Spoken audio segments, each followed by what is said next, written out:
sa ating What's on Your Mind para po natin malaman din ang kanya pong um, Bible verse na ating pong pinagsisimulan ng lahat. Ang lahat ng ito nagsisimula po sa Bible verse na ating pong pinag-uusapan araw-araw kasama po si Brad Jeff Eliscopides. Girl? Nasa linya na ba itong ating makakausap? Nasa linya na po mula sa Javier Leyte, 33 anyos, dati pong labandera at ang mister nga ay isang construction worker. Kausapin po natin si Emery Albopera. Good morning, Emery. Good morning po, DJ Cha at Sir Ted. Magandang umaga. Ate Emery, nanonood kayo sa amin sa 1PH. Opo, Gano'n na po kayo Sa TV po. katagal na nanonood? mahigit isang taon na po. Paano niyo po na-discover yung ating programa? Sa ano po, sa Signal po.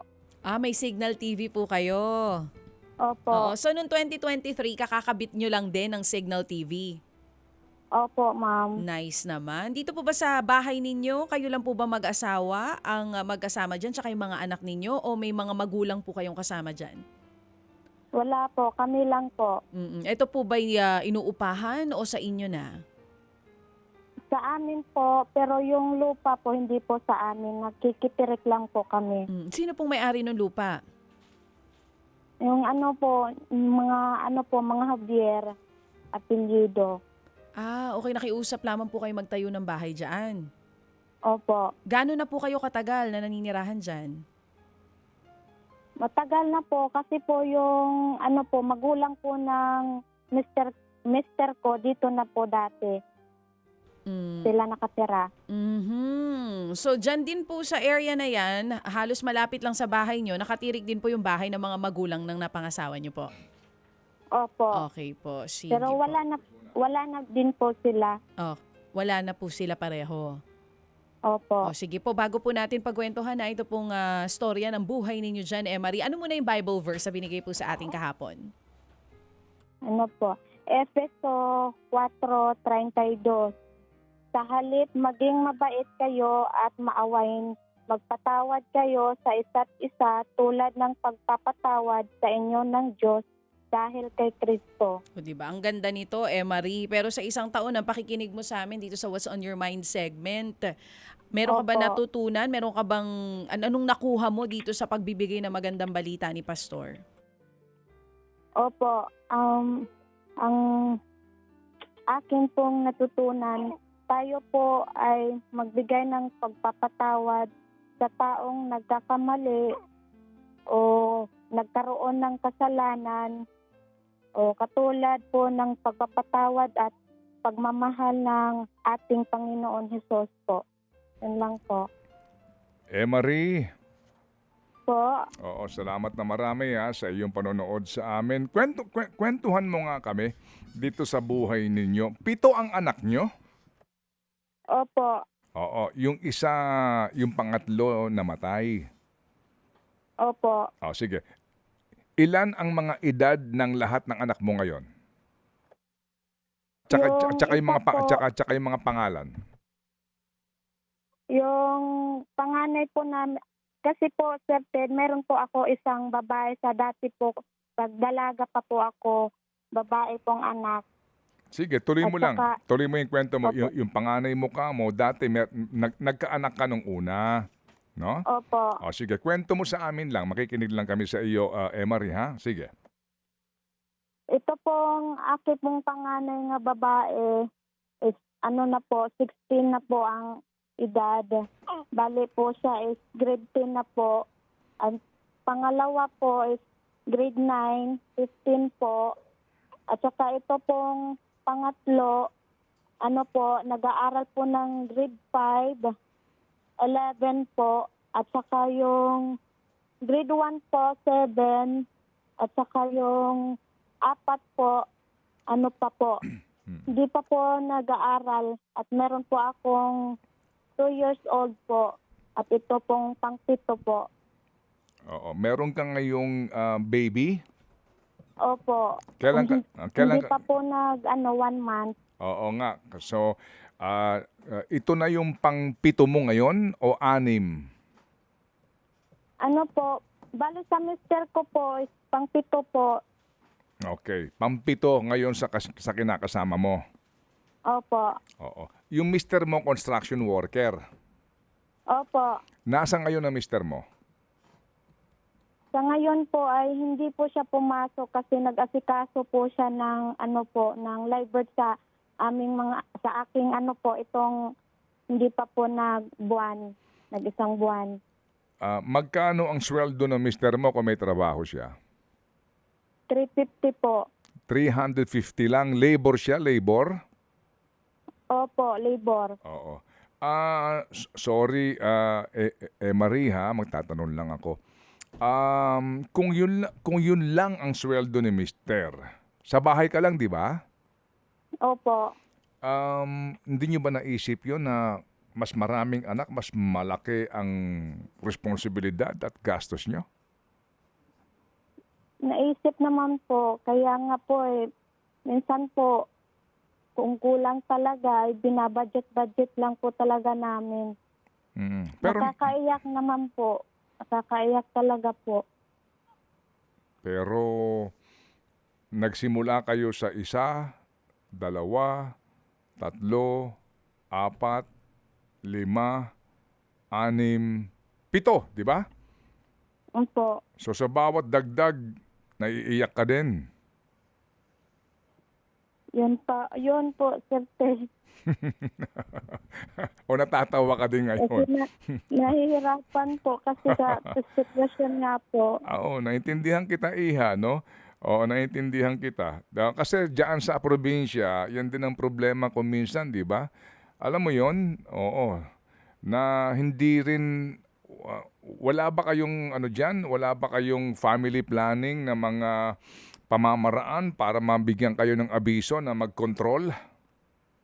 Mayroon naman po. Oh, Kapag po ako humihinto po, ayun po na nabubuntis po ako kapag po nahihinto po ako kasi po hindi ko po kaya yung side effect po. Oo nga. Pero ngayon po, nagpaano po ako ng family planning po, implant ngayon.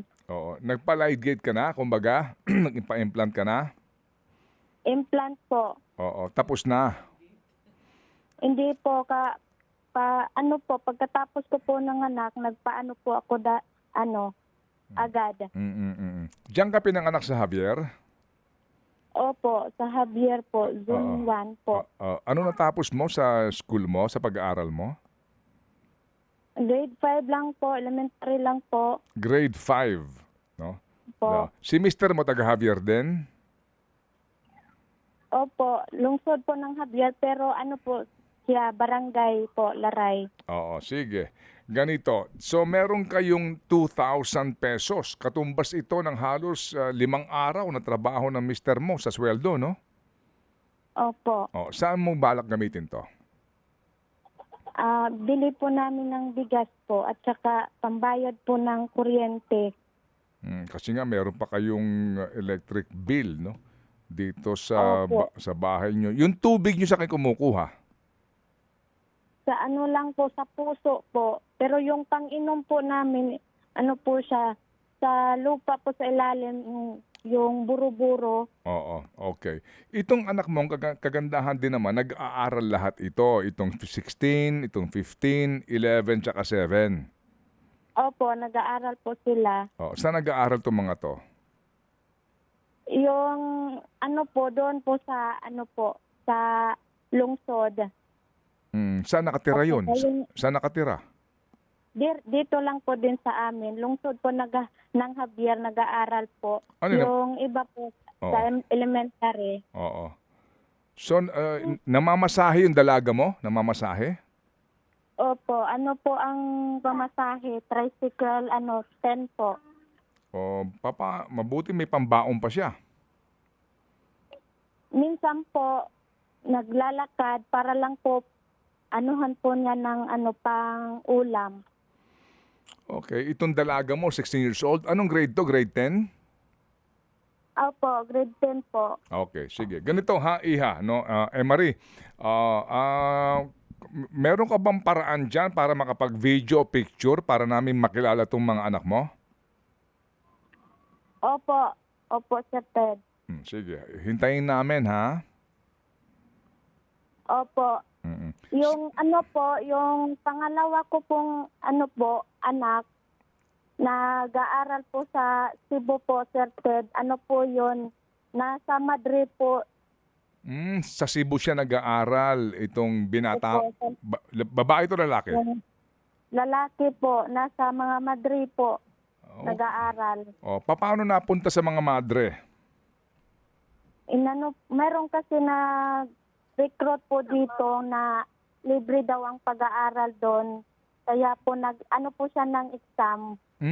Nakapasa siya. Nasali ko po siya nakapasa po. Okay. Nasali ko po siya ng exam. Okay, very good, very good. O sige, so kung ikay nanonood sa amin, alam mo na 'di ba na wala kaming maipapangako kung hindi yung 2,000 piso lamang. Pero palagay ko naman yung 2,000 piso malaki ng tulong ito sa inyo.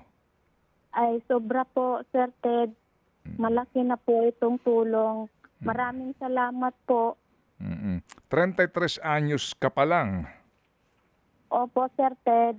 Ilang taon na mister mo? Ano po, 46 po. Okay, sige. So, yung family planning na ginawa sa iyo, tapos na? Hindi ka na magbubuntis pa ulit? Bali, ano po ito, 3 years po, Sir Ted. Good. Ang expired. Good for 3 years? Opo. Okay, sige. Kaya ako lang sinisiguro yan. Napasensya ka na iya, ha? Oo. Okay lang po, Sir Ted. Oo, kasi alam mo yon diyan sa atin, 'di ba? Oo, kapag kumakatok yung mga kababayan natin, sinasabi nito, Chacha, maupay. Maupay. Ibig sabihin, good day, Good gano'n day, yun. Sasagot oo. si Emery, maupay man. Oo. Yun. Oo. Nag-aano ka? Anong ginagawa mo? Waray. Tama 'di ba, Emery, no? Opo. Walang Tatanungin ginagawa. Sila. Okay. Oo. Pero at imo anak, 8. Tama ba, Emery? All natural yan. Opo. Ganon, di ba? Maupay man. Nag-aano ka? Waray. Pero di mo anak, 7. Ayos. Yun. Tama, Emery? Opo, Sir Ted. Tumatawa si Emery. Kasi, At least ngayon may ano na siya. so, May contraceptives ang hindi. gamit. Oo. Emery, ito yung simula ng ating usapan, ha? Okay? Gusto namin makilala itong mga anak mo nag-aaral. Okay, gusto namin makita ikaw, ang mister mo, ang bahay nyo. Hindi ako nangangako, pero baka lang naman. Sa pamamagitan ng aming pagkilala sa inyo ng lubusan, baka lang naman matulungan natin itong mga nag-aaral mong anak. Okay? Opo, Sir Ted. Maraming salamat po sa inyong programa po. Emery, salamat din na marami sa iyo, sa iyong pagbubukas na iyong buhay para sa aming kaalaman at kami humihingi din sa inyo ng pagkakataon na tayo'y magkilala pang lubos. Okay, salamat Emery. Pasalamat ka kay Happy K at kay Happy Kabalen. Opo, maraming salamat po. Happy Kay, Happy Kabelen, Happy Daddy, Happy Mommy. Sa lahat po ng Happy Anonymous po, maraming salamat po sa inyo. God bless po. Okay, salamat din sa iyo Emery. Albo Pera ng Javier Leyte.